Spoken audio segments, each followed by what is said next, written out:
María Sara, ¿cómo estás? Súper bien, Saludos con Israel. puñetito. ¿Qué ¿Qué tal? tal? ¿Es primera vez aquí en Solanda? No, sí he estado en Solanda. Sí. Sí. Lo que pasa es que sí me pierdo un poquito en el sur de Quito. ¿Y les costó llegar? No, hoy no. Hoy fue facilito. ¿Y qué tal? ¿Crees que los candidatos solo llegan al sur así por captar votos? Puede ser, la verdad yo sí he tenido mi historia con el sur de Quito. Ajá. Pero claro, no es que vengo con tanta frecuencia. Ahora estoy viniendo más, debo decir. ¿Podemos hablar de tu historia aquí en el sur de Quito? Claro que sí. Entonces, avancemos, nos caminemos y vamos conversando sobre el tema. ¿Tú piensas que la gente está usando este tema del sur, de venir a Solanda, porque estamos en campaña? La gente se queja mucho de eso. ¿En serio? Sí, de que venden acá al sur porque acá están los votos, aquí están los votantes.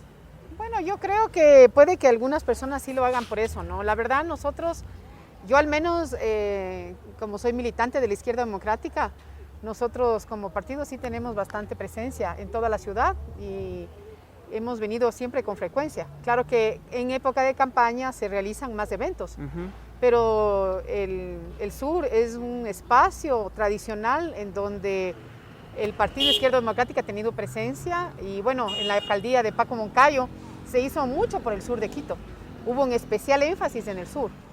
Así que yo te diría que para nosotros no es raro venir al sur. No es raro venir al sur de Quito. No es raro venir al sur, pero en campaña se viene más porque de hecho nos movilizamos más en general a toda la ciudad, a todo el territorio. Y aparte de la campaña, ¿cuál es tu historia en el sur? ¿Familiares, amigos? De todo, verás. Creo que sobre todo, para empezar, mi papá en los años 70 trabajaba en una fábrica acá en el sur. Ajá. Entonces él venía todos los días a trabajar acá, a San Bartolo. Entonces para nosotros no era raro venir al sur, porque con cierta frecuencia le veníamos a dejar el almuerzo, porque como era en un sector industrial, en esa época no había casi tanta presencia de comercios o de restaurantes, entonces realmente le traíamos el almuerzo a mi papá todos los días, de lunes a viernes. Entonces eso era en San Bartolo. De ahí, en el sur de Quito hay varios temas emblemáticos, ¿no? Digamos, ACEFU. Creo que el mercado está ya cerrando. Sí, o sea, por el tema de la pandemia más. Claro, porque si no, ha sido complicado. estaría abierto hasta más tarde. Es que la pandemia cerró muchos locales. Aquí, de hecho, ni siquiera están cortando los césped. Mire cómo está todo el monte. Está terrible. Todo el monte colgado. ¿Cómo estamos, Sabanas? ¿Es tu primera campaña electoral o ya tuviste otras campañas electorales? Hace 4 años, como candidata dices, ¿no? Sí, como candidata. Ya, sí, porque de hecho he hecho varias campañas. Ajá. Con la Izquierda Democrática he hecho varias campañas cuando éramos jovencitas. ¿Ya? Mi hermana y yo le apoyamos a Rodrigo Borja en su campaña del año 88. Y bueno, fuimos ahí haciendo campaña, pero como candidata esta es mi segunda campaña. ¿Segunda? Sí, la primera campaña fui candidata alterna a la Asamblea Nacional. Entonces ahí era una campaña en equipo, en grupo, éramos todos los candidatos de la lista nacional. Hace 4 años cuando Paco Moncayo fue candidato a la presidencia, por el acuerdo de varios partidos, ¿no? Pero esta vez sí es la primera vez que es una campaña como principal y además en un binomio. En un binomio. Pero también aparte tuviste otras experiencias en campaña universitarias, creo. He hecho política desde que estaba en el colegio. Desde que estabas en el colegio. Sí, me lancé a la presidencia del Consejo Estudiantil y perdí. Así mismo es la democracia. Qué buena forma de empezar. Sí, ¿no? así es. Mira, allí dice, por el metro mi casa se está hundiendo. Así es. Es un tema de años aquí en Solanda. Así es. De hecho, más allá podemos encontrar una casa que literalmente se cayó. ¿Qué opinas sobre el tema? Bueno, yo no estoy de acuerdo con el metro, nunca estuve de acuerdo, jamás, no. Cuando el ex alcalde Augusto Barrera era candidato a la alcaldía de Quito, le invitamos a un conversatorio a algunas personas y él nos vino a hablar sobre el metro. Ya en esa época él ya estaba obsesionado con el metro. Cuando todavía era alcalde Paco Moncayo y él había diseñado otras soluciones viales y otras soluciones a lo que se podría llamar la movilidad sostenible, que no incluían el metro, incluían otras soluciones mucho más baratas, más eficientes, que además iban a permitir la conectividad de todos los, podríamos llamar todos estos otros sectores que están fuera de la zona consolidada de la ciudad. Léase todo lo que es Pomasque hasta San Antonio, Valle de los Chillos, el Valle de Cumbayá, Tumbaco, hasta por poco el Quinche, y bueno, inclusive el sur, ¿no? De la ciudad, que ya casi estamos en Machachi ahora, ¿no? Entonces, el tema es que eran otras soluciones diferentes que costaban 600 millones de dólares y que realmente le iban a dar una solución a la movilidad de la ciudad de Quito. Sin embargo, en ese momento Augusto Barrera ya hablaba del metro, era solo candidato y yo ese día decidí no votar por él. No votaste No, por él. no voté por él. Entonces ya cuando él fue alcalde, ya llevaba 2 años en la alcaldía, el 2011, junto con otros compañeros acá de Quito, creamos un colectivo que se llama Quito Yo Me Apunto. Y con Quito Yo Me Apunto todo el tiempo estuvimos expresando nuestra disconformidad con la imposición del metro. Para nosotros esa era una imposición porque la ciudadanía no estuvo de acuerdo. Gran parte de la ciudadanía no estuvo de acuerdo. Una pregunta que se me da vueltas por la cabeza, ¿por qué izquierda democrática? Yo, Sí, ¿por qué izquierda porque democrática? siempre he sido de la izquierda democrática. Militante desde Es siempre. coherente con mi pensamiento, yo soy socialdemócrata. Digo yo que antes de ser socialdemócrata y de entender lo que era la izquierda democrática, yo ya era borjista, porque en mi familia, bueno, había una historia de relación entre mi papá, mi mamá y Rodrigo Borja. Ellos se conocieron en los años 50, cuando mi mamá y mi papá en su momento convirtieron a la Casa de la Floresta, que te digo, donde yo nací, le convirtieron en una sede de campaña de Galo Plaza Lazo.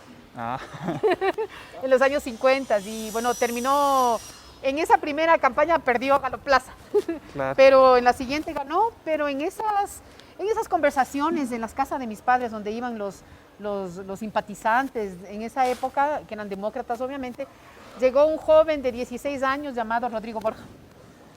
Era muy jovencito, pero ya era un hombre preocupado de los temas políticos y desde ahí nació la amistad. Y bueno, ya cuando Rodrigo Borja fundó la Izquierda Democrática, en algún momento le invitó a mi padre a unirse. Mi papá no militó desde el punto de vista de afiliarse, pero siempre fue simpatizante. Y desde que éramos muy pequeñas, sobre todo ya en el año 78, 79, que salíamos de la dictadura y entrábamos a la democracia, nuestra opción, aunque yo no votaba porque era muy chiquita todavía, pero nuestra opción era obviamente la Izquierda Democrática y el Partido Naranja. Pero, ¿qué es, para la gente que nos está comentando, qué es la socialdemocracia? ¿Es socialismo? ¿Es un casi es izquierda? Socialismo, ¿Qué pero es? es un socialismo democrático. Ya, ¿y Es eso un qué socialismo parecido al socialismo de los países nórdicos. Podríamos hablar de Suecia, Noruega, Finlandia, Dinamarca. También ha habido socialismo democrático en Alemania. Ha habido partidos socialdemócratas y hay en España, en Italia. No todos han sido gobierno, en España sí, el Partido Socialista Obrero Español es una socialdemocracia. ¿Sí, entonces qué es la socialdemocracia? Sí, pues básicamente, yo digo que más que socialdemócratas somos demócratas sociales.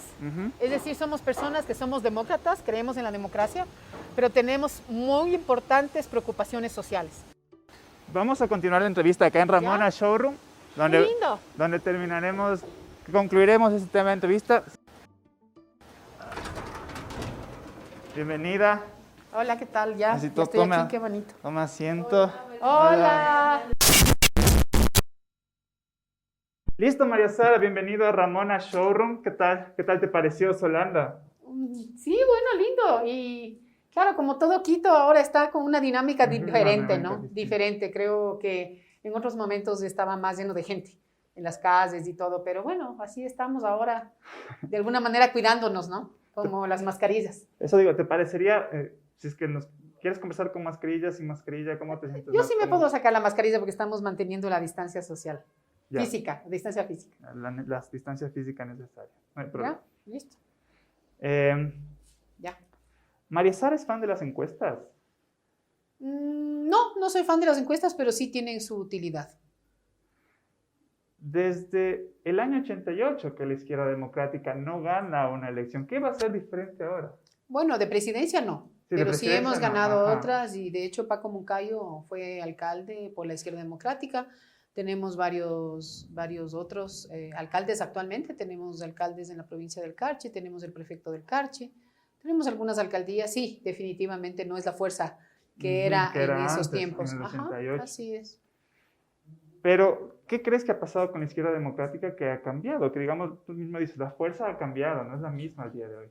Bueno, yo creo que los partidos políticos tradicionales en general han sido impactados porque la forma de hacer política primero es diferente hoy por hoy, pero adicionalmente recordemos que tuvimos hace más de 14 años, tuvimos una crisis institucional en el país y los partidos políticos de alguna manera tuvieron mucha responsabilidad en esa crisis y finalmente recordemos que la, entre comillas, partidocracia fue impactada por eso y mucha gente se fue alejando de los partidos políticos y fue buscando otros espacios, ya sean movimientos políticos o simplemente colectivos ciudadanos, etcétera, para poder hacer política. Entonces yo creo que los partidos políticos tienen su importancia y lo que los partidos políticos tenemos que hacer ahora es repensar la forma de hacer política desde los mismos partidos.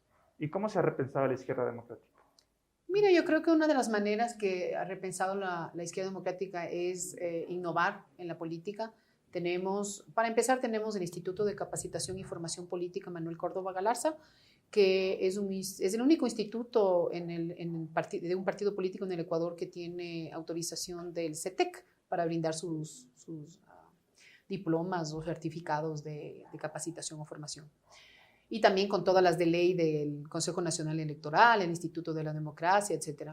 Estamos trabajando con el Instituto Nacional Demócrata de Estados Unidos, que es como una especie de think tank del Partido Demócrata. Entonces, obviamente tenemos cercanía con ese partido y se han trabajado algunos cursos. Y lo interesante de este Instituto de Capacitación es que se ofertan todas estas posibilidades de capacitación y formación política, no solo a los militantes y simpatizantes del partido, sino a los ciudadanos y ciudadanas en general.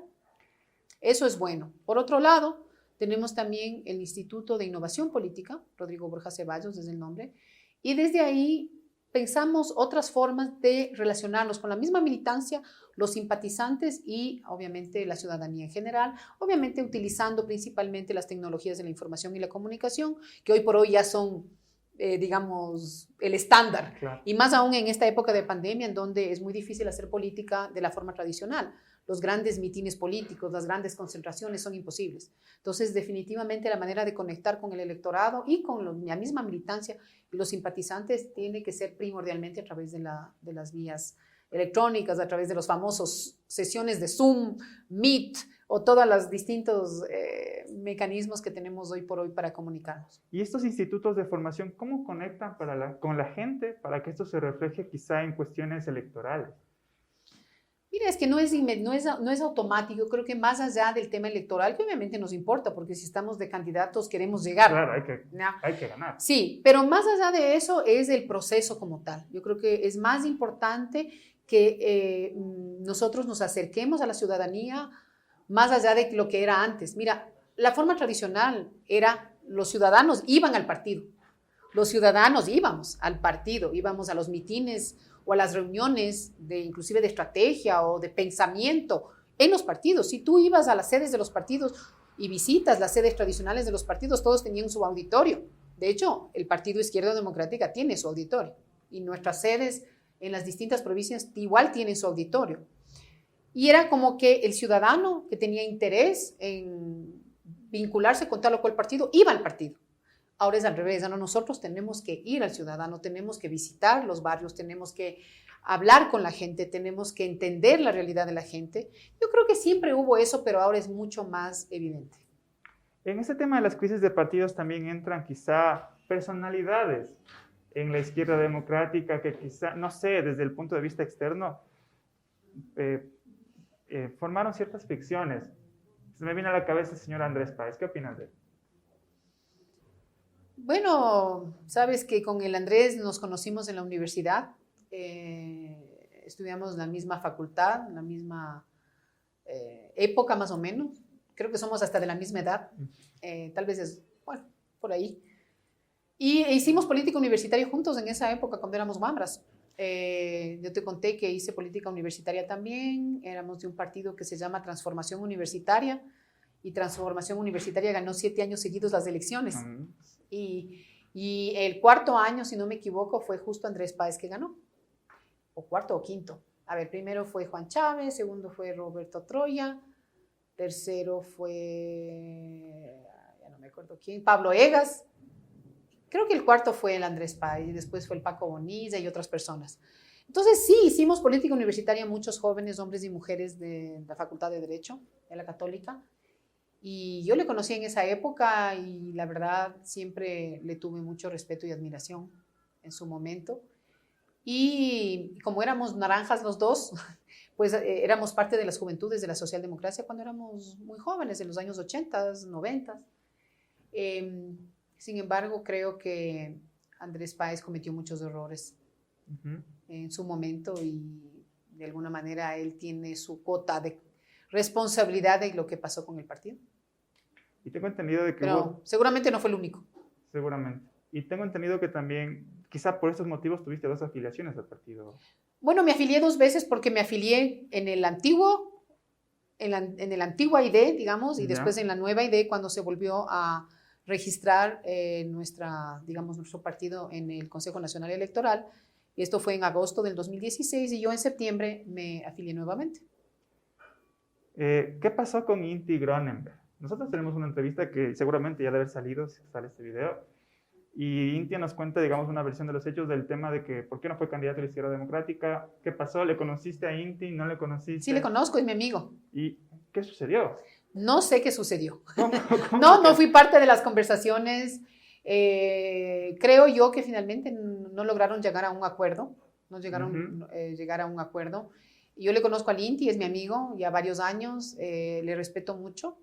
Es un joven muy brillante, es una persona, es un científico, es además un emprendedor.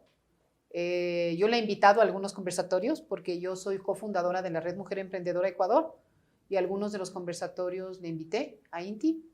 Además, bueno, me parece que el concepto de la economía circular, que es uno de los temas que él junto con otros colegas impulsan desde la Fundación Circular, que es parte del grupo IGTION, yo le apunto mucho a la economía circular, entonces tenemos mucho en común él y yo.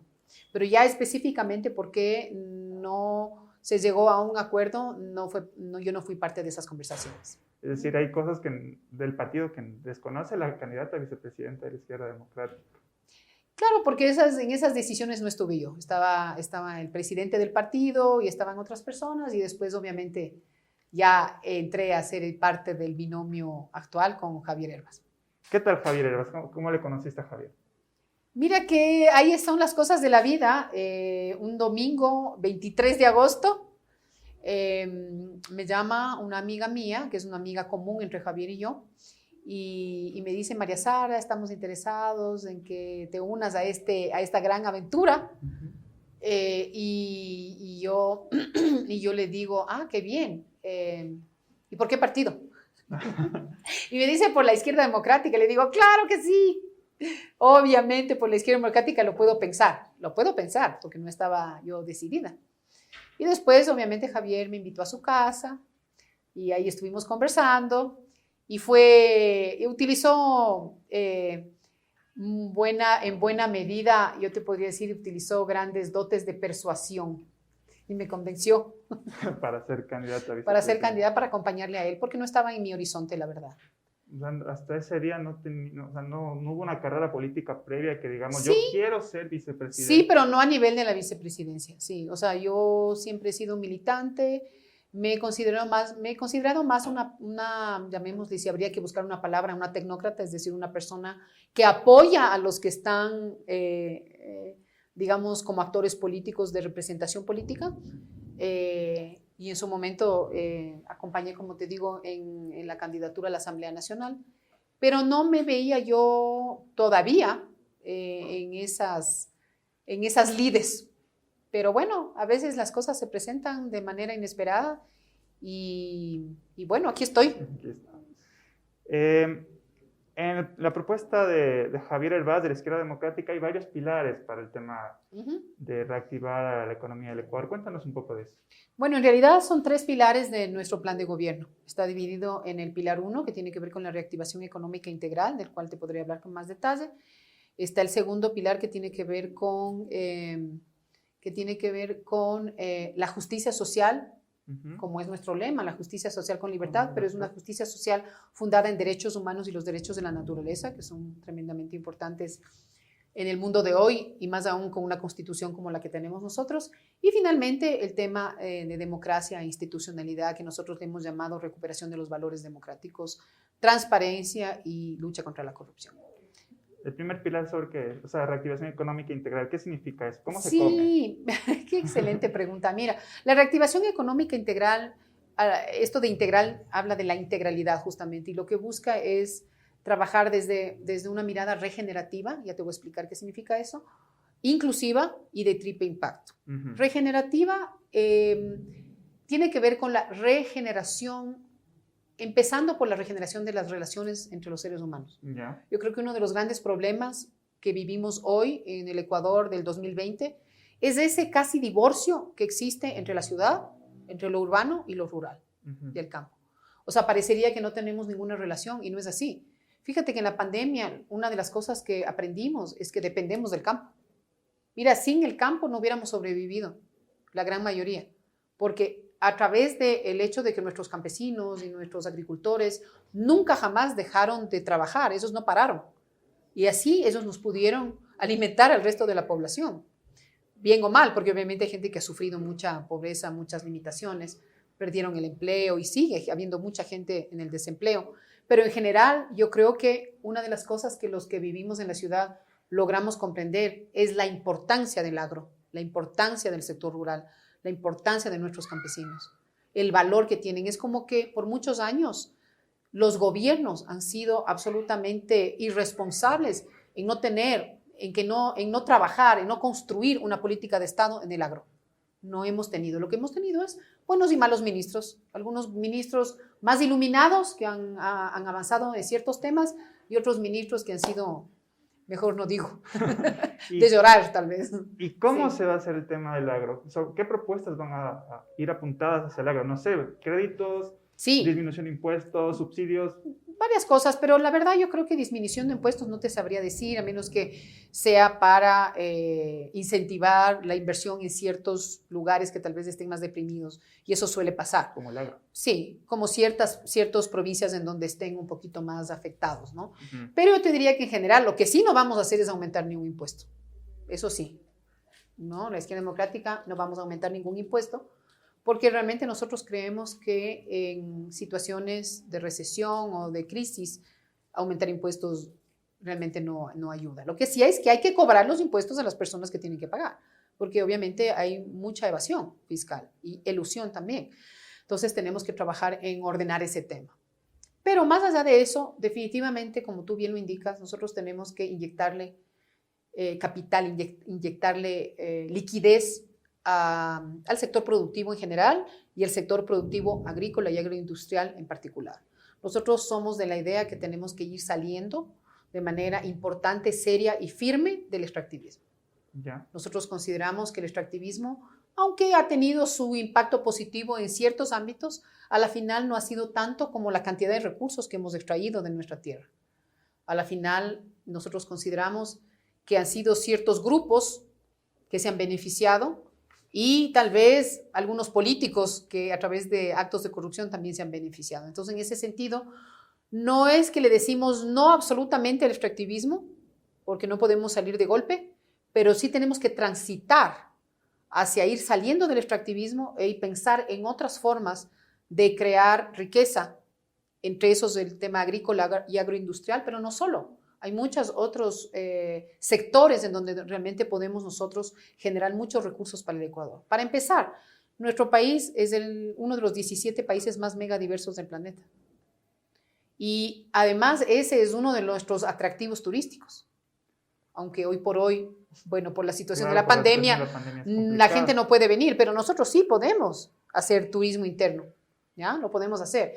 Pero más allá de eso, nosotros tenemos que pensar en que nuestras reservas naturales, nuestros parques nacionales, nuestras playas maravillosas, nuestros lagos, nuestras montañas, tienen que ser cuidadas y para ello tenemos que pensar en lo que se llama una economía verde. Y una economía, como está ahí, que te dije, regenerativa, tenemos que también regenerar mucho de nuestras tierras que ya han sido impactadas de manera negativa, ya sea por el extractivismo puro y duro, como es el petróleo y las minas. Como también ciertas maneras tal vez no muy eficientes de utilización de los recursos. Por ejemplo, también ha habido mucha deforestación en nuestro país y eso no necesariamente le está beneficiando al Ecuador en general, sino que están saliendo mucha madera maravillosa del país, está saliendo y a precios baratos a otros países sin que haya un valor agregado. Entonces, en ese sentido, nosotros creemos que sí puede haber una gestión sostenible de los bosques, ya no deforestar más, obviamente, por favor, parar esa tasa de deforestación que es terrible, y más bien pensar en reforestar, inclusive alguna de esas tierras que sean reforestadas pueden ser reforestadas con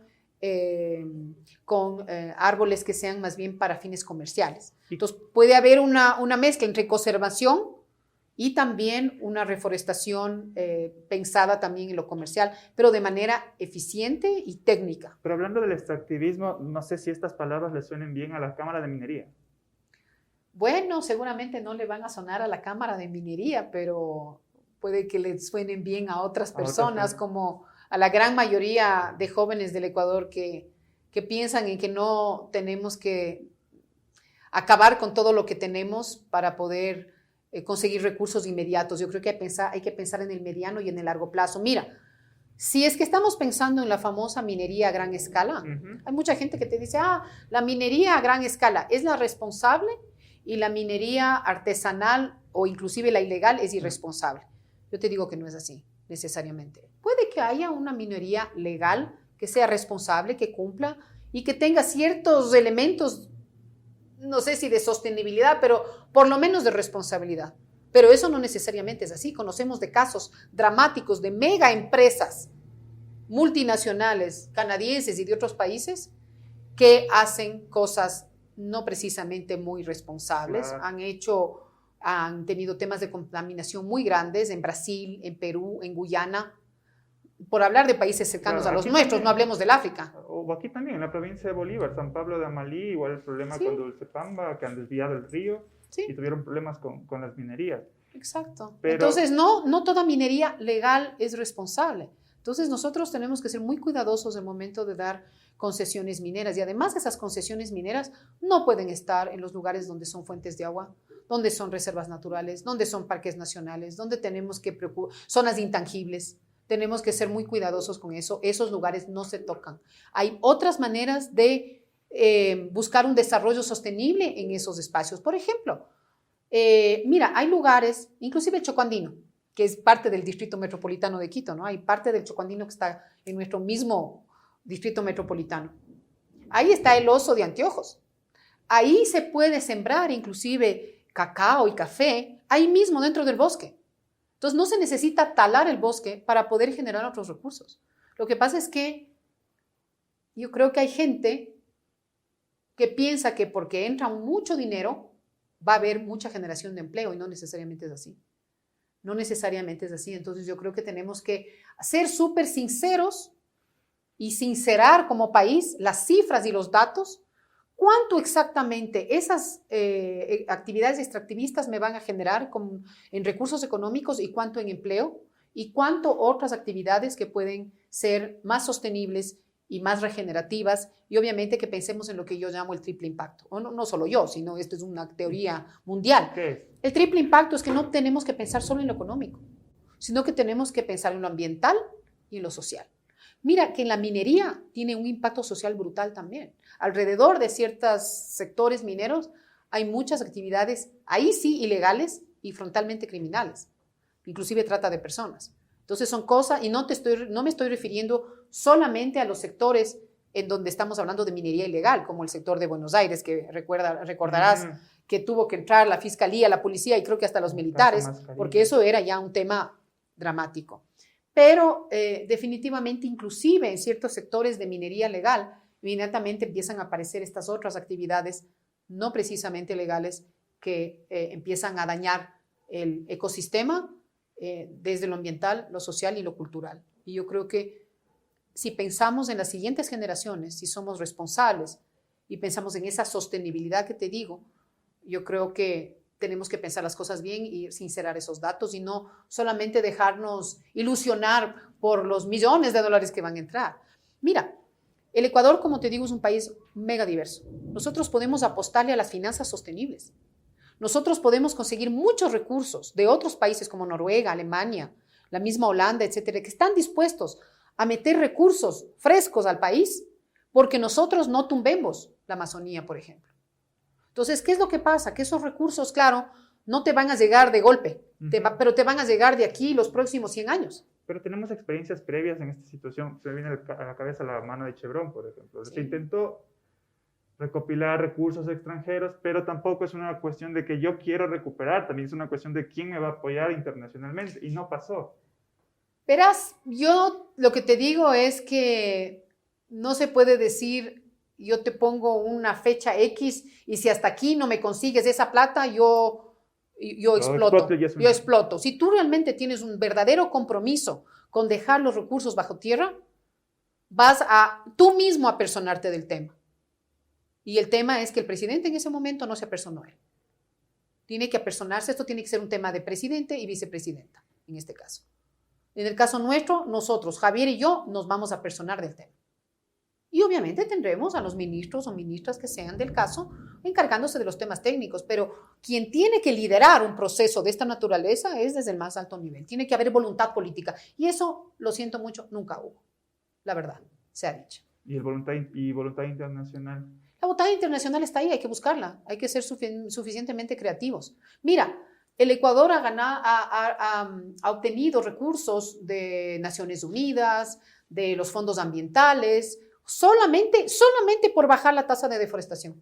Ni siquiera por tener programas de regeneración o de restauración digamos, de tierras, que es lo que te digo yo. Porque la sostenibilidad a veces se le piensa como algo de cuidemos lo que tenemos y no dañemos, pero la regeneración significa restauremos lo que ya dañamos, porque en el Ecuador hay muchos lugares que no sé si has visto, no sé si te has dado la vuelta al país.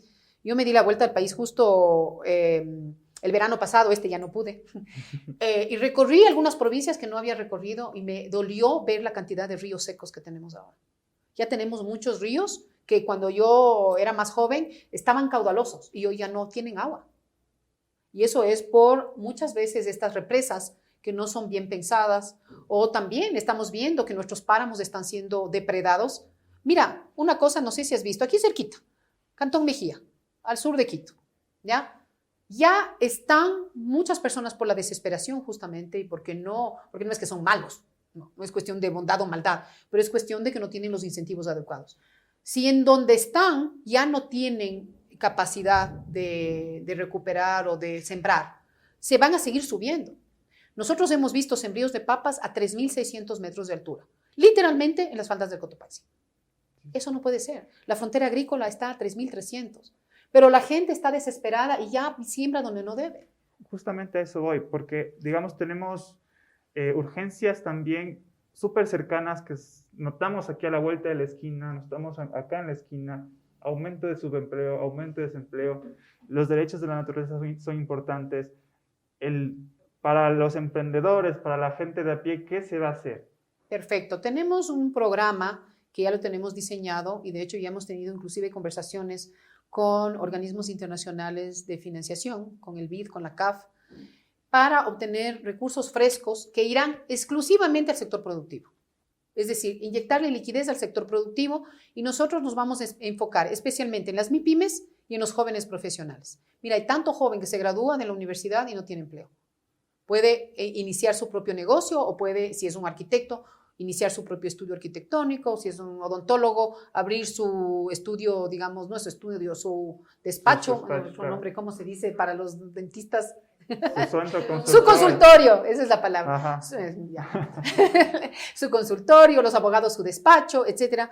Jóvenes se asocian. Fíjate que ahora también con esto de esta mirada diferente de los jóvenes de unirse y de trabajar en los coworkings o en espacios compartidos, eso también ya puede ser para asociaciones en sí. Claro. ¿Qué es lo que estamos pensando? Mira, la CAF y el BID nos pueden ofrecer a tasas muy convenientes créditos para el Ecuador, para el sector productivo, con una garantía soberana, es decir, que el Ecuador como país da la garantía y dice en caso de que la gente no pueda pagar, pues obviamente el Estado paga, pero es a unos muy buenos tasas, se habla del 1,83 en algunos casos, en el otro inclusive menos del 1%, pero obviamente esto ya tiene que entrar al Ecuador y tiene que ser gestionado por banca pública, ya sea el Banco del Estado, el Banco Ecuador o el Banco del Pacífico. ¿ya? Que hoy por hoy es, Está digamos, el tema del Estado.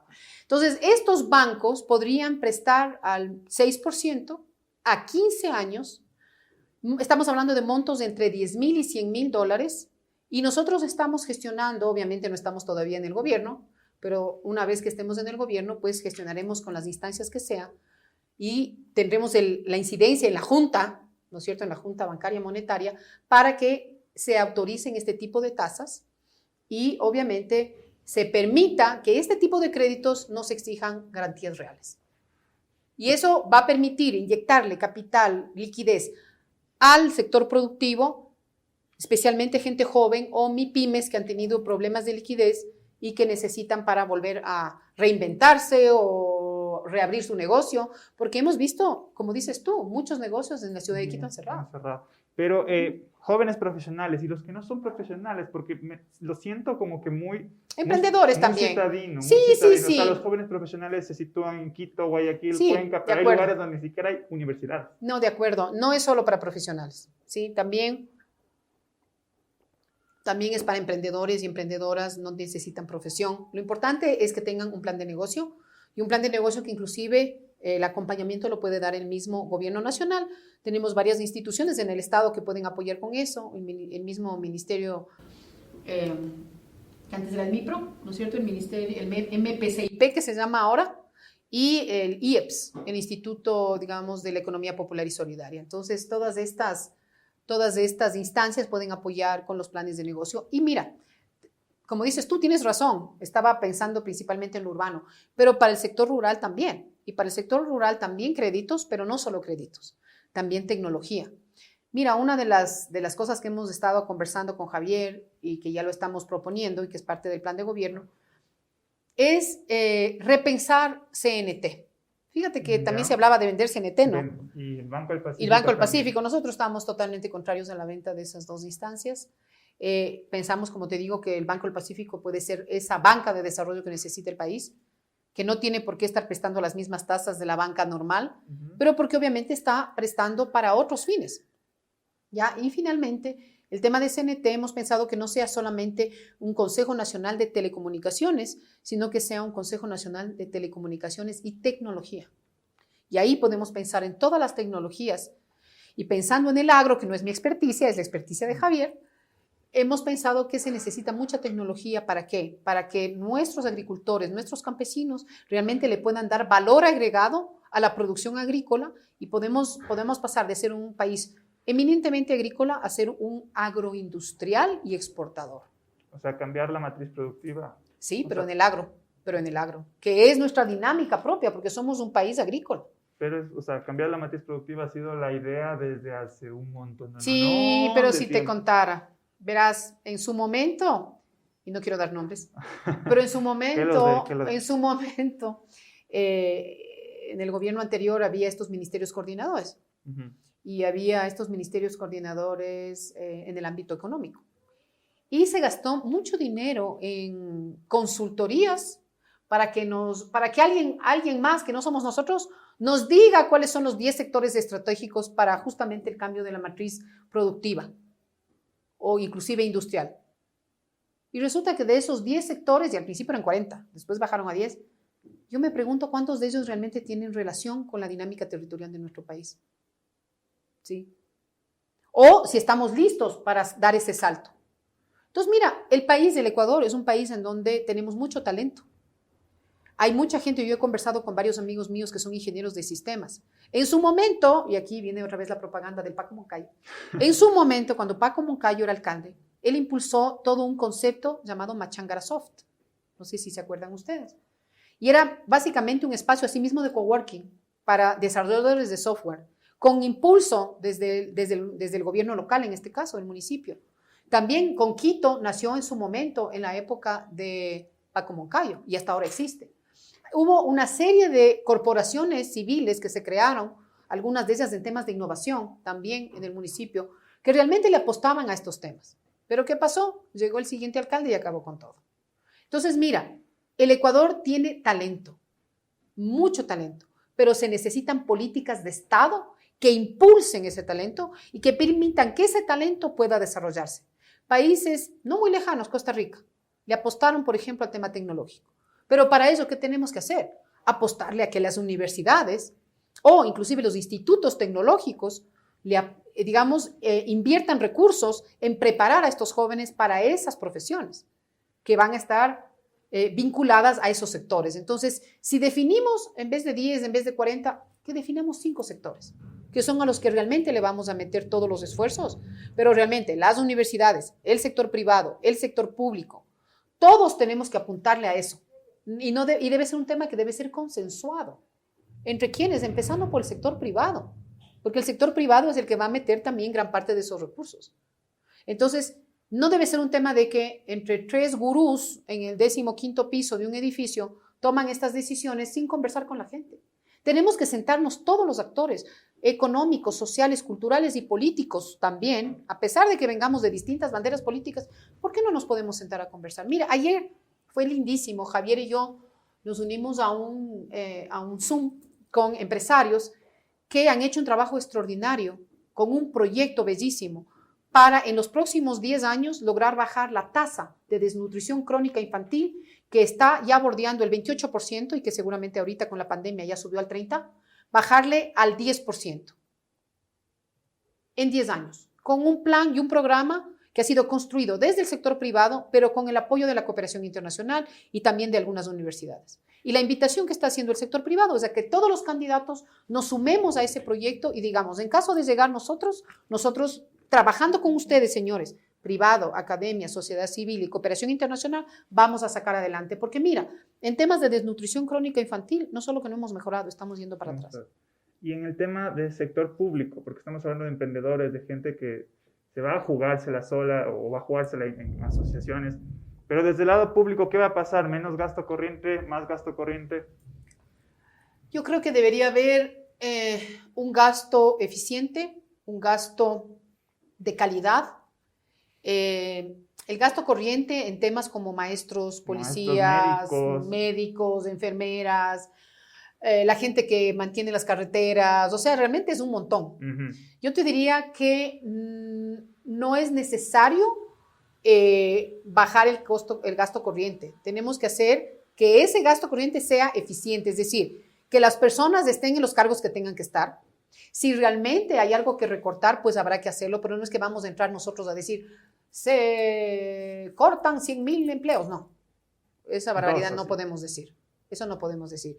Pero sí podemos decir, vamos a hacer un análisis sesudo, técnico, analizando ministerio por ministerio y sector por sector, qué es lo que está funcionando, dónde hay que tal vez exigir más a la gente, porque puede ser que haya gente que esté no haciendo mucho y ganando un sueldo, pero en cambio hay otros que se están sacando el aire y trabajando por 2 personas. Mira, yo te digo, yo he estado en el sector público y yo realmente he trabajado 20 horas diarias en el sector público, porque cuando uno tiene el compromiso del servicio público, ahí estás. Es decir, se va a chequear si es que de pronto habrá o no reducción del Estado. Yo lo que te digo es que no podemos tomar esa decisión si no hacemos un análisis sesudo, viendo los números, viendo los datos y trabajando con la gente. Y el momento en que sí se identifique que hay alguna gente que está de más, pues habrá que tomar decisiones, pero no de esas decisiones malvadas de fuera todos, ¿no? Porque finalmente esas personas también tienen familias. El rato que pones a muchas de esas personas en el desempleo, también empiezas a ocasionar aún más problema del que ya tenemos en el país, más problemas sociales. Entonces, yo lo que te diría es, la respuesta no es sí o no, sino hay que hacer un análisis, hay que hacer y eso tiene que ser súper rápido. O sea, en los primeros 100 días, ¿no? En los primeros 30 días tiene que estar eso y se toman las decisiones. Y para eso, obviamente, tenemos que tener ministros y ministras, viceministros y viceministras, subsecretarios y subsecretarias, directores y directoras realmente comprometidos con el país. ¿Ya? El gasto corriente, el gasto público que estaba el 40% del Producto Interno Bruto, tengo entendido. O sea, en teoría es como que se nota que es bastante, a lejos. Sí. No necesariamente este gobierno, sino gobiernos anteriores también han hecho este mismo análisis y han dicho lo mismo. Vamos a chequear quién está de más y quién está de más se va. Y ha pasado todo lo que ha sucedido en estos 3 años del gobierno de Lenín Moreno. ¿Se compromete a que eso no va a pasar? ¿O que van a ser más cautelosos con ese tema? ¿O que en realidad, si es que de pronto dices, hay que despedir a esta persona, pues lamentablemente Yo lo que vaya te a digo subempleo es que gratis. más allá de ese tema que es muy puntual, lo que tenemos es que tener políticas de Estado claras, políticas que le apunten al mediano y largo plazo. Tenemos que tener ministerios funcionales, tenemos que tener una ciudadanía que está satisfecha con el servicio público que se le ofrece y además tenemos que pensar en llegar a alianzas público-privadas para los temas en donde el Estado ya no tenga los recursos ni la capacidad de hacerlo. Pero esas alianzas público-privadas que además, en la medida de lo posible, sean alianzas público-privadas comunitarias, tienen que ser hechas de manera transparente. Alianzas público-privadas comunitarias. Sí, eso es interesante. Mira, si por ejemplo el Estado tiene que construir una nueva carretera o adecentar un camino vecinal, ¿qué es lo que puede hacer? Bueno, primeramente, de pronto no tiene los recursos, entonces hace una concesión. Pero también es importante que la población impactada de manera positiva o negativa por esa obra también sea parte del proceso y en algunos casos puede ser inclusive aliada, puede ser socia del proceso. ¿Cómo? Mira, una de las cosas importantes es generar empleo. Si tú estás teniendo obras en los territorios, ¿por qué no vas a contratar a la gente de ahí mismo? Pasó con el aeropuerto de Quito acá, que durante la construcción del aeropuerto, que realmente está en Tababela, ¿no es cierto? Se contrató a mucha gente de Tababela, de Yaruquí, etcétera, pero tampoco fueron todos. Entonces yo creo que ahí hay un análisis que hacer y si es que la comunidad es parte del proceso, esa comunidad se apropia de la obra y la cuida. Tengo entendido que otro pilar del plan de trabajo es el trabajar con sectores vulnerables. Así es. Comunidad LGBTI, María Sara Gijón se considera feminista. Totalmente feminista. ¿Qué es ecofeminista, eso, además. Justamente, ecofeminista. ¿Qué es el ecofeminismo para María Sara? Bueno, verás, mi gurú, más que mi gurú, mi referente a nivel mundial es Vandana Shiva. No sé si has escuchado de ella. Es esta científica hindú que es protectora de las semillas y protectora de la soberanía alimentaria. Y ella nos dice algo muy lindo, es una frase maravillosa que dice, no se crean atlas, como el famoso atlas de la mitología griega, ¿no es cierto? No se crean atlas que están cargando ustedes el mundo. Es el mundo el que nos está cargando. Y eso es lo que el capitalismo salvaje y muchas otras ideologías también erradas han tenido ese divorcio nuevamente entre nuestra vida humana, urbana, sobre todo urbana, pero inclusive también en el agro y la naturaleza. Entonces lo que hemos hecho es olvidarnos de que es el planeta el que nos cuida. Y si nosotros no cuidamos de ese planeta y de esos recursos, los que nos vamos a extinguir somos nosotros. Porque te digo, el planeta tiene millones de años y seguirá millones de años aquí. El rato que se extingan los seres humanos, el planeta en 50 años está otra vez bien. Pero nosotros, si no cuidamos de nuestros recursos, entonces nos vamos a extinguir o por lo menos nos vamos a pasar bien mal. ¿Qué es el ecofeminismo entonces con este prolegómeno? El ecofeminismo es que no se puede entender un feminismo. El feminismo no es más que el movimiento que lucha por la igualdad de derechos y oportunidades de hombres y mujeres. No se puede entender un feminismo que no esté cercano a la naturaleza. Al mismo tiempo, no se puede entender un ecologismo que no tenga mirada femenina. Y cuando digo mirada femenina, no solamente es mirada de mujer, sino mirada de hombres que se conecten con su lado femenino. ¿Y cuál es el lado femenino?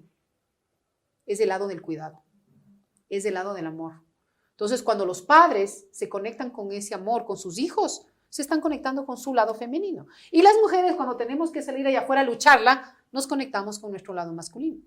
Pero ese ecologismo, que a veces es, inclusive causa rechazo y causa resistencia, es porque también está conectado solo con esa parte masculina que es la lucha, la bronca, que a veces es necesaria, pero no siempre y no en todo momento.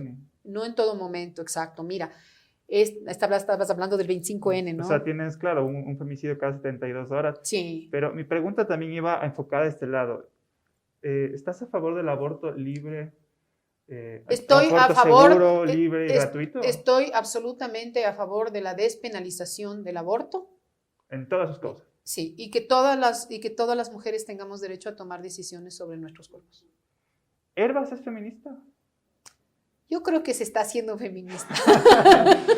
Se está conectando. ¿Cómo es eso? Verás, lo que pasa es que el mundo es patriarcal. Vivimos un sistema patriarcal. Y aceptar que uno es feminista o transitar hacia el feminismo no es automático. Yo misma debo decir que siempre he sido así, luchadora y todo, pero probablemente yo misma a los 18 o 20 años yo no me consideraba feminista, porque a mí algunas maneras de ciertos grupos de mujeres no me encantaban. Y yo venía de un colegio mixto, laico, en donde realmente no había bronca en esos temas entre hombres y mujeres. Pero ya cuando entré a la universidad ya empecé a darme cuenta de que, caramba, esto ha sido ser mujer. ¿No? Empezar a sentir la discriminación y las diferencias y que los profesores no nos trataban igual a ni hombres y mujeres, hacían comentarios medio tontos. Por ejemplo, si había una chica que no era muy pilas o no preparó bien la lección, le decía, señorita, ¿usted qué hace aquí? Váyase a cocinar. O sea, se permitían hacer esos comentarios. Y a los compañeros varones les mandaban a la facultad de ingeniería, pero a nosotras a cocinar. A mí no, pero a otras compañeras sí. Y debo decir algo que no sé si me avergüenza, pero sí me apena, y es que en esa época, siendo yo tan joven, no reaccioné. No reaccioné en defensa de mis compañeras. O sea, en el gobierno, en el caso de llegar al poder, el gobierno de Hervás y María Sara Gijón, se va a aprobar digamos, el aborto en todas sus causales, si es que digamos, llega el proyecto de ley. Es un tema de la Asamblea Nacional. Si llega un proyecto de ley, pero el presidente tiene el chance de vetar o no. No vamos a vetar. Eso pasó hace no mucho, hace un año y medio. Sí, no se va a vetar. No se va a vetar. Lo que llegue de la Asamblea Nacional será... sobre estos temas. Sí, porque además está en nuestro plan de gobierno, es lo que dice digamos, la ideología de la izquierda democrática. La izquierda democrática es el único partido que se autodefine como feminista, lo cual no significa que estén resueltos todos los temas, inclusive el interior del partido. Tenemos mucho que trabajar, pero por lo menos ya hay una declaración que dice eso, que somos un partido feminista y además ecologista. ¿Crees que hay violencia política hacia las mujeres? Sí, claro. ¿Lo has notado? Lo he notado ya, ahorita ya estoy viendo en algunas redes sociales, me empiezan a poner unos comentarios, pero he decidido no leer, porque no me sirve de nada. Pero sí ha habido violencia política por ser mujer. Es decir, mira, yo creo que uno puede estar a favor o en contra de tal o cual persona, pero uno puede decir el tema. O sea, por ejemplo, no estoy de acuerdo cómo esa ministra tomó esa decisión. O no estoy de acuerdo cómo la presidenta de tal instancia tomó esa decisión. Pero no tienes por qué empezar a pensar en los temas de su forma de ser o de su forma de vestirse o de si es gorda o flaca o cosas como esas, porque eso está mal. Eso es caer en una violencia simbólica. Y como te digo, yo creo que ya es hora de cambiar eso. Mira, hace un mes nos invitaron las colegas de la Corporación Participación Ciudadana al lanzamiento de una campaña que se llama El costo de hacer política. Y yo estuve ahí, fui la única candidata a la vicepresidencia de la República que estuvo. No estuvo la candidata a la presidencia tampoco. De la izquierda democrática estuve yo y varias compañeras candidatas a la Asamblea Nacional. Y nosotras ese día nos comprometimos a suscribir un pacto de no agresión entre nosotras las mujeres. De todos los partidos, no nos vamos a agredir. Es decir, nosotras como izquierda democrática suscribimos ese pacto de no agresión. Comentas que es una cuestión simbólica y es re simbólico porque el día de las elecciones vamos a ver entre todos los candidatos a presidente una candidata a presidente que es la de Alianza País, tengo entendido. Y 7 candidatas a la vicepresidencia. A la vicepresidencia. ¿Por qué no, en este caso, María Sara Gijón aceptó ser presidenta? ¿Qué pasó? ¿Por qué mejor tomar la batuta y decir yo quiero ser presidente y no quiero ser vicepresidente? No sé. No eres el único que me hace esa pregunta. Es que esa es mi duda, porque yo veo la papeleta y solo veo una mujer candidata a presidente. ¿Por qué no? Bueno, las cosas no se dieron así. Como te digo, yo estaba en otra fiesta cuando me invitaron a esta fiesta y acepté ser parte de esta fiesta en este rol. Y Javier Hervás y yo somos un equipo, somos un binomio, estamos haciendo la campaña como equipo. Nos complementamos muy bien. Él es una persona que viene del sector privado, con una experiencia más bien del sector agrícola y agroindustrial y exportador. Y yo, jurista, persona que he trabajado en el sector público, privado también, he trabajado en el mundo de las finanzas, del mercado de valores, también he sido docente universitaria, he trabajado en ONGs, en un organismo internacional, o sea, con la larga vida que tengo ya, he sido bastante curiosa y he hecho muchas cosas. Y Javier ha sido más bien un emprendedor y hoy por hoy un emprendedor agrícola y agroindustrial, empresario. Así que nos complementamos muy bien. Y como te digo, él está transitando hacia unas cosas y yo transito hacia otras. Aprendemos mutuamente. Somos un equipo. Hablemos un poco de, no sé, un ratito. Le quito una servilleta. Ya, chévere. Ya, ahora sí. Ya. Hablemos un poco del lema justicia social con libertad. Hablamos de derechos humanos, ¿verdad? Sí. Va a ser un gobierno enfocado en promover este tema de los derechos humanos y los de la naturaleza. Así es. Explícanos un poco el tema. Justicia social con libertad. Izquierda democrática. Tan, tan, tan, taran, tan, Sí. tan, tan, tan, taran. Sí, es un lindo jingle. Bueno, justicia social, sí, porque como te dije, nuestra ideología de la socialdemocracia, que está basada en ser demócratas, pero pensar en los temas sociales implica que todo el tema social es fundamental. Tenemos que pensar principalmente en salud, en educación, justamente en los temas de desnutrición crónica infantil y en varios otros temas en el ámbito de los derechos humanos y en el ámbito social. La parte cultural también es clave. Mire, y estamos aquí en este lindo espacio, que de alguna manera es un espacio cultural también, y de emprendimiento. Yo le pondría a esto un tema de economía naranja, que se les llama ahora, pero que básicamente son las industrias culturales y las industrias creativas.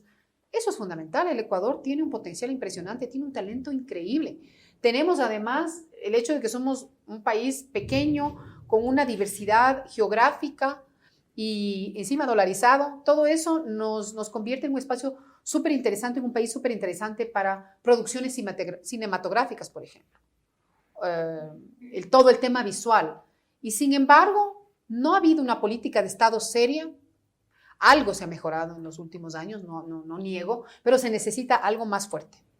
Y entonces, en ese sentido, yo creo que ahí también, aunque te termino hablando de temas económicos, pero finalmente eso apoya a la cultura. Porque si tú tienes una política de Estado que realmente le apueste a la cultura, entre otras cosas, a una economía naranja, realmente vamos a tener, digamos, un boom también del tema cultural. Porque yo creo que el tema cultural es clave para las naciones. Y hablando de derechos humanos, hace poco, cuando venía a este lugar, conversaba con un taxista que me decía algo que le pregunte. Me dijo, pregunta a la candidata a vicepresidenta esto. ¿Qué va a pasar con la comunidad venezolana aquí en el Ecuador? Con los migrantes venezolanos. Hace no mucho, Javier Vaz publicó un tuit que dijo que es mejor que los deporten a las personas que cometen delitos de la comunidad migrante. Hablamos de derechos humanos, hablamos de este tuit del candidato a vicepresidente de la Izquierda Democrática. ¿Cómo compatamos eso? Sí, pues yo creo que mucha gente se asusta y cree que la cuestión venezolana, como le podríamos llamar de alguna manera, ¿no es cierto? O la migración, que además no solo es venezolana, hay de muchos otros países. Claro. Pero sí, digamos que hay un porcentaje muy alto de venezolanos aquí. Se habla de 400,000 personas, por lo menos. Tal vez se redujo en el tema de la pandemia porque mucha gente regresó y hay mucha gente preocupada por eso. Pero ya cuando vemos los datos de cuál es el porcentaje de extranjeros que realmente cometen delitos, vis a vis el número de ecuatorianos que cometen delitos es más bajo, es mucho más bajo. Entonces, el tema delictivo, por ejemplo, no es un tema relacionado directamente con la migración, con la migración en general. ¿Sí? Entonces, yo creo que además a veces la gente se asusta y sobre la base del susto, porque la verdad es que sí ha crecido la delincuencia en Quito, pero eso también tiene una relación directa con el desempleo y subempleo y la situación económica. Entonces, ¿qué es lo que tenemos que hacer? Generar empleo. Generar empleo y además, mira, el ser humano desde tiempos inmemoriales ha sido nómada, ha migrado. Entonces, la gente va a seguir migrando. Y la gente que viene aquí, viene algunos a quedarse, otros de paso, otros se regresarán. Pero para los que se quieren quedar, tienen que quedarse bien. Y la gran mayoría de ellos vienen a quedarse bien, vienen a trabajar. Pero también, tristemente, debo aceptar que siendo como somos un país de migrantes, nos olvidamos y cuando vienen migrantes acá nos portamos igual que como se portaron con nosotros cuando nosotros migrábamos a España o a Italia, que es esta que podría llamarse xenofobia, pero que hay una famosa filósofa española, Adela Cortina, que ella dice que no es xenofobia, sino que se llama aporofobia. Miedo a la pobreza. Miedo a la pobreza, temor a la pobreza. Porque claro, si viene un jeque árabe y gasta millones de dólares, nadie le va a decir nada. Entonces no es odio al extranjero, es el temor y casi el odio a la pobreza. Pero ahí Y está. por eso mismo también tenemos estas broncas con nuestros mismos ciudadanos, no solamente con los extranjeros. Claro, pero hay esta propuesta que decían que es mejor que los deporten, que dijo Javier Herbaz, haciendo trabajo de hemeroteca también. Y hay otra propuesta que también, digamos, ya que hablabas de justicia social y derechos humanos, que también lo dijo Javier Herbaz, el candidato a presidente, que es el tema de habilitarles más derechos a la Policía Nacional en temas de leyes, en temas de protección cuando hacen uso de armas. Pero y ahorita está sí. en boga el debate del uso de Sí. armas. ¿Cómo combatamos aquello? Sí, pero yo creo que evidentemente la Policía Nacional hace su trabajo y en algunos momentos algunos policías sí pueden sentir que están desprotegidos ante ciertas circunstancias que pueden ser límite, ¿ya? Porque cuando la policía hace su trabajo normal, no hay problema. Mira, yo vivo en un barrio en donde la mayoría de los que vivimos en el barrio nos hemos registrado en la UPC, ¿no es cierto? Tenemos el famoso chat del barrio. Entonces, el chat comunitario, nos comunicamos y los ciudadanos piden ayuda a la policía cuando ven alguna cosa medio diferente, medio rara, medio extraña, la policía inmediatamente va con el patrullaje, etc. Pero cuando ya se presenta un delito, inmediatamente empiezan los reclamos. Ah, que por qué no llegaron a tiempo, que no sé qué, que no sé cuánto. Pero resulta que la UPC tiene varias cuadras, no son 3, 4 cuadras, son muchísimas cuadras. Entonces, no siempre se avanzan a todo. Y justo hace 3 días, el teniente que está a cargo de la UPC dice, nosotros hacemos nuestro trabajo, señores y señoras vecinos, pero ustedes tienen que también cuidarse. O sea, ustedes, ¿y por qué no vienen ustedes a las asambleas que hacemos en donde les explicamos cómo tienen que cuidarse? Entonces, resulta que se quejan y no van a las asambleas.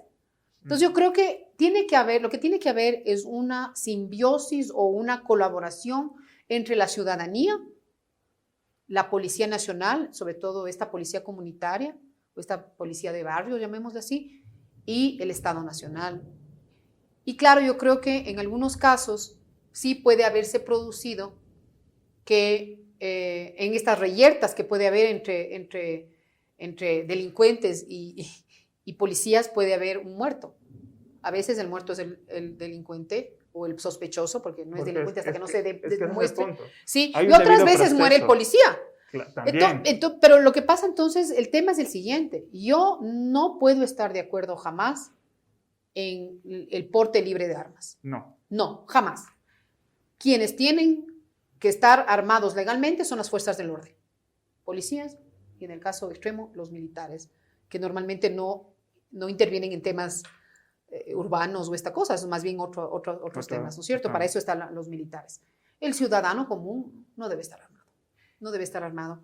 Es muy peligroso y a la final, mira, justo ayer me llegó un documento muy interesante de una coalición de mujeres de América Latina contra el porte libre de armas. Porque las mujeres decimos que son nuestros hijos los que fallecen cuando hay este tipo de cosas. Otra cosa que es clave y nadie está hablando de esto, la salud mental.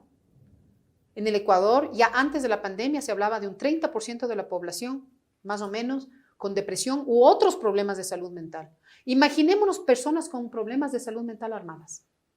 Si ya el femicidio es una barbaridad. Ya son más de 107, 108 femicidios, ya no sé, ya perdí la cuenta, porque 101 eran hasta hace 2 semanas, pero han seguido sucediendo. Sí. Y mira, la tasa de femicidios hasta octubre, hasta el 30 de octubre era 1 cada 72 horas. En el mes de noviembre hubo días en que llegó a 1 al día. Ahorita ya estamos en diciembre, ya no sé, tal vez estemos 1 cada 2 días. La cosa está terrible. Y a medida que se acerquen las fiestas, se va a poner peor, la gente se pone más deprimida, los temas de salud mental, los temas de que en nuestra sociedad no sabemos resolver los problemas de manera amigable, sino que todo es bronca. Entonces, para mí, lo que tenemos que trabajar es una educación con valores. Y cuando digo con valores, el valor de la confianza, el valor del respeto, el valor del cuidado, cuidarnos unos a otros. Mira, en los bares, por eso me encanta el sur y por eso digo que me estoy enamorando del sur. ¿Sabes por qué? Sí, porque en el norte, que es donde yo vivo, bueno, yo no vivo en el norte, vivo en el centro norte, ya se ha perdido la vida de barrio. Yo les conozco a unas 2 vecinas que viven a una casa y a otras 2 o 3 Claro. familias que viven en la calle de más allá. Y el resto no, ¿sabes por qué? Es muy individual. No solo eso, sino que el Centro Norte ha vivido una comercialización de los barrios, que eran barrios, y que de pronto te vienen ahora puro negocios, puro empresas. Sí, es una gentrificación terrible. Bueno, no te imaginas lo que me ha subido el precio del agua a mí y de la luz, porque a pesar de que yo vivo en un barrio, ahora ya es sector comercial. Claro, el impuesto Pues ya predial no ahí. nos conocemos. Si a mí me pasa algo, ve, a los vecinos no les importa. Mientras que aquí la gente se conoce, sabe quién es quién, hay esa solidaridad. Y yo creo que si volvemos a ese tema de la solidaridad, de la minga, la minga que es esta institución andina maravillosa en la cual realmente la solidaridad se ve reflejada en algo concreto y real. Hablas de solidaridad, yo recuerdo gestos de solidaridad, ya que estuvimos haciendo reporterías con los chicos del canal en el tema de octubre, del paro de octubre. ¿Qué opinas tú del paro? Yo creo que ese paro llegó sin que un gran porcentaje de la población se dé cuenta. O sea, se dé cuenta de que venía. ¿Ya? Pero otro sector de la población lo tenía clarísimo. Lo tenía clarísimo. Fíjate que el movimiento indígena ya desde agosto estaba preparando algo que finalmente se unió con el tema de los transportistas, pero ¿qué es lo que ya estaba ahí? Una gran insatisfacción de grandes grupos ciudadanos, principalmente jóvenes y muy jóvenes. Justamente ¿por qué? Porque esa juventud no veía esperanza, no veía posibilidad de estudiar o de trabajar o inclusive de divertirse sanamente, sino que en muchos barrios de nuestras grandes ciudades como Quito, Guayaquil, estas megalópolis que ya somos, o inclusive en el sector campesino, los jóvenes que además se comunican con el aparatito famoso que es el WhatsApp. celular y el WhatsApp y el Netflix y todo, se meten en un mundo que es un mundo que no es el de los más grandes, en donde ellos se comunican con unos códigos diferentes. Y yo creo que más allá de que evidentemente había una razón socioeconómica para lo que pasó en octubre, El decreto. también, y más allá del decreto, el decreto fue el detonante, fue todo lo que ya venía pasando, pero lo interesante de esos eventos de octubre, que no se diferencian mucho de lo que vimos en octubre, noviembre en Chile, o de lo que vimos en otros países del Medio Oriente, en Barcelona, en China, en Colombia mismo, etcétera, es que estamos hablando de un mundo globalizado en otro nivel. Y es que los jóvenes me refiero a los muy jóvenes, entre 15 y 25 años más o menos, tienen unas expectativas que ningún gobierno, ninguna sociedad está respondiendo. Entonces, por eso vimos una dinámica y lo que vimos en las calles de Quito, que no fue muy diferente, como te digo, a lo que pasó en Santiago y otras ciudades, literalmente fueron batallas campales muy parecidas a lo que hemos visto en estas series de televisión de los muy jóvenes, ¿no? Que realmente son estas cosas ya que parecen juegos pero en la realidad. Entonces, estos juegos que hacen los chicos. ¿Podría marchar? ¿Podría algún día protestar? 12 días. En el centro nomás, no era muy lejos tampoco. No, yo no salí. No salí en ningún. Pero todas las otras veces que han venido los indígenas he salido a darles comida y todo. Esta vez debo decir que la violencia que vi en las calles, esta vez por primera vez sí me dio temor a mí. Y como soy madre sola, no quería correr el riesgo de que me den un piedrazo y quedar knockout, de que mi hija se quede sin mamá. Bueno, vamos como a la sección de preguntas rápidas, ya para ir cerrando y después cerramos con una dinámica. Otro de los pilares es la transparencia también, ¿verdad? Sí. Una de las preguntas que nosotros hicimos en Instagram y que nos llegó para que le hagamos a la candidata es, ¿pedirá tributos a la iglesia? Una de las primeras preguntas. Qué buena pregunta. ¿Tributos a la iglesia? Buena pregunta. Esa no es mi especialidad, debo admitir. Creo que por muchos años no se le ha tributado a las iglesias, porque no estamos hablando de la iglesia, sino las iglesias. Las iglesias. Yo creo que para la labor pastoral que hacen las iglesias, no deberían tributar. Sin embargo, si ya están entrando en otro tipo de actividades que pudieran ser consideradas económicas, deberían tributar. En la reactivación económica, ¿está contemplado la industria del cannabis? Sí, claro que sí. Y verás, en el Ecuador ya es legal el cannabis medicinal y el cáñamo industrial. Sin embargo, el acuerdo ministerial que salió del Ministerio de Agricultura y Ganadería pone ciertos límites. Por ejemplo, para poder sembrar tienes que tener por lo menos 2 hectáreas y tienen que ser personas jurídicas. Nosotros creemos que se debe democratizar la siembra, producción, distribución y posible exportación del cannabis. Debe ser democratizado, es decir, pequeños productores o asociaciones de productores tienen que entrar y además estamos de acuerdo con el autocultivo.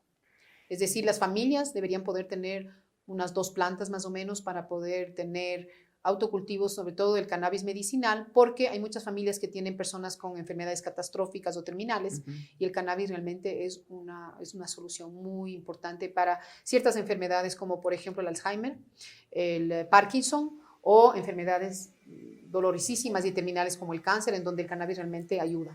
Otra de las preguntas que nos lanzaron, y así una respuesta breve, y es la pregunta de cajón que se le hace a toda la gente. ¿Qué opinas del gobierno de Moreno? Es un gobierno de transición, de un gobierno anterior muy autocrático, ¿sí? Que a mí personalmente sí me hizo sufrir los últimos años. Hubo mucha persecución, toda persona que pensábamos diferentes éramos tachados casi de traidores de la patria, lo cual es terrible, porque yo creo que podemos tener diversidad de opiniones y no por eso atacarnos y desacreditarnos. Y pienso que no es fácil ser un gobierno de transición de eso hacia lo que viene. En algunas cosas probablemente ha habido muchos aciertos y en otros ha habido graves errores. Y hablando también de este gobierno, nos comentaban de que fue parte de este gobierno. Yo trabajé con el vicepresidente Otto Sonnenholzner en la vicepresidencia de la República. Y le apoyé en 2 temas puntuales. ¿Cuál? El Acuerdo Nacional Ecuador 2030, que es un segundo momento del diálogo social nacional, en donde justamente se trabajó con muchos actores sociales, culturales, económicos y políticos para llegar a ciertos acuerdos muy interesantes, muchos en temas educativos, otros en temas de competitividad y productividad, otros en temas de desarrollo sostenible y de no violencia. Esos fueron los más interesantes. Ahí, eso y en la coordinación y articulación de la Agenda 2030 y los Objetivos de Desarrollo Sostenible.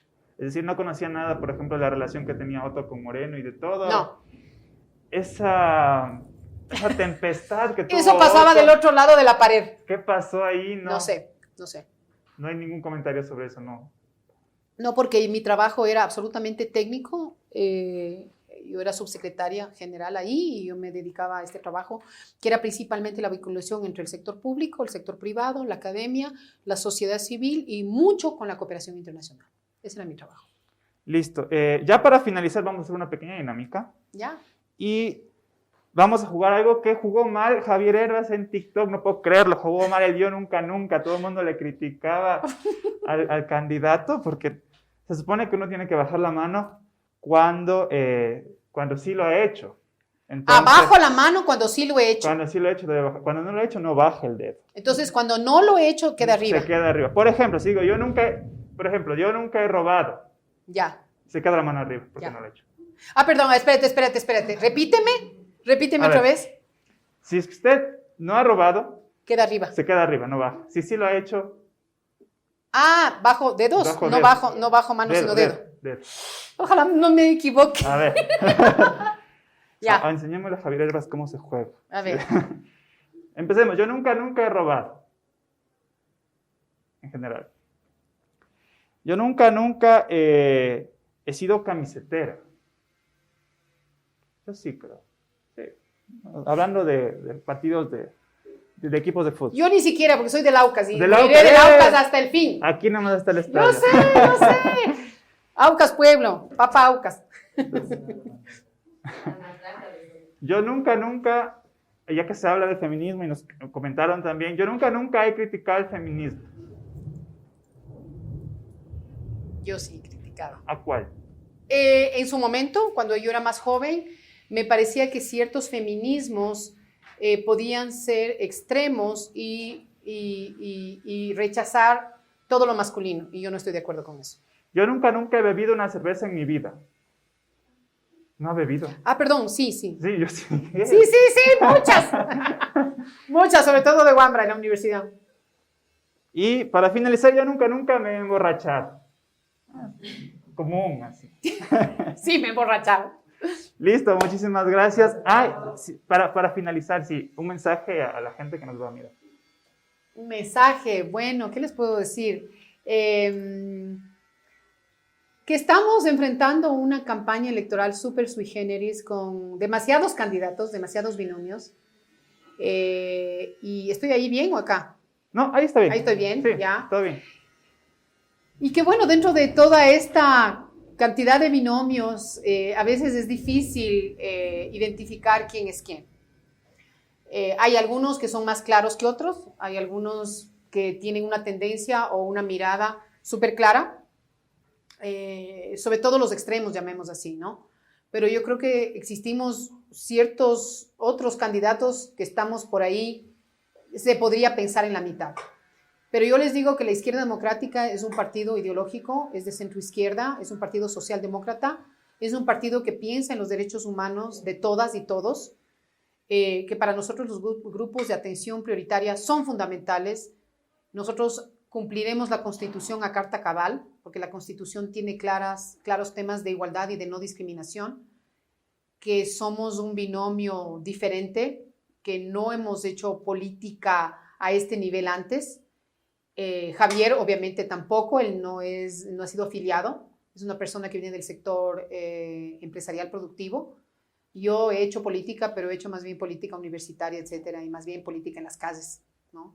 Yo soy una persona que soy una conectora de personas de oportunidades y soy una mujer de causas. Para mí las causas son los derechos de las mujeres, bueno, los derechos humanos en general, obviamente, los derechos de las mujeres, los derechos de la naturaleza, el desarrollo sostenible y la posibilidad de que tenemos como sociedad de realmente vivir de una manera diferente. Y por eso, entre otras cosas, tenemos un grupo que se llama Quito Posible, porque creemos que es posible construir otra ciudad.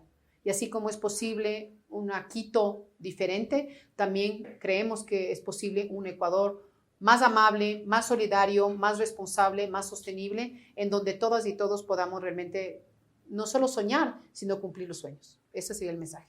Muchísimas gracias, María Sara Gijón. Gracias a Ramona Showroom, atrás del Mercado de Solán, donde estamos grabando. Bueno, tenemos agüita, 2 hemisferios por el momento. Sí, estamos abstemios. Estamos abstemios. Además, yo no puedo tomar, así que... Entonces, muchísimas gracias a Ramona Showroom, a toda la gente. Recuerden suscribirse a nuestro canal de Venerables. Tenemos entrevistas a muchas personalidades, tenemos podcast. También recuerden seguirnos en nuestro canal de BN Periodismo. Y nada, dejen sus comentarios acá en la cajita y cualquier cosa nos hacen llegar por Instagram. Muchísimas gracias María Sara. Gracias, Israel. Un gusto. Un placer. Y gracias. Gracias, Ramona.